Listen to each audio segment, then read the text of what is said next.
unanimement contre cette vision du ministre, puisque le pacte, ça va à l'encontre de notre vision égalitaire de l'école, étant donné qu'il y aurait des missions qui vont être données à certaines personnes vont gagner plus, d'autres moins, bref, on va arriver à une école totalement inégalitaire.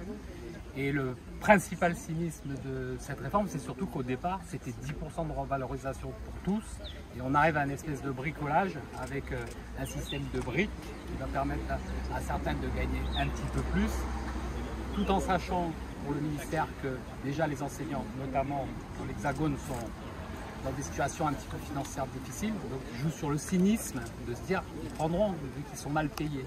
Donc, moi, je peux dire ça déjà.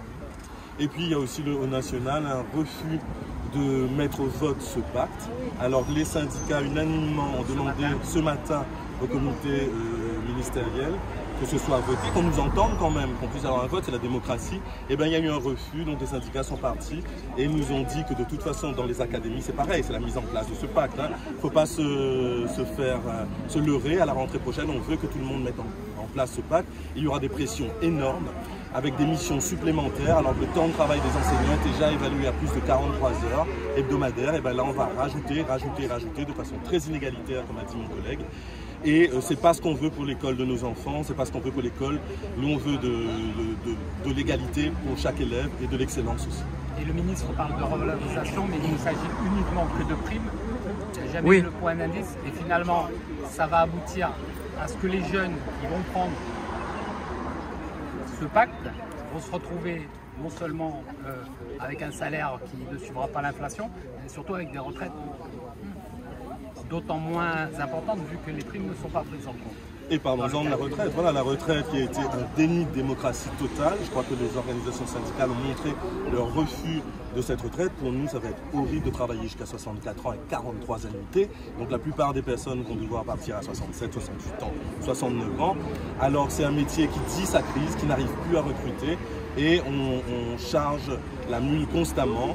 Et c'est pas ça une revalorisation, c'est pas ça une écoute des personnels, c'est pas ça une prise en compte de la difficulté du métier. Je crois que l'école et nos élèves méritent beaucoup mieux que ces passages en force, ces rouleaux compresseurs où on essaye de dire aux gens fermez-la et mettez-vous au travail.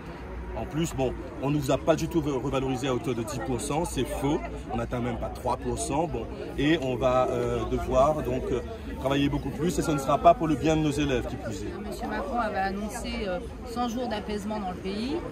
On peut dire quand même que dans l'éducation nationale, on est quand même assez loin de l'apaisement.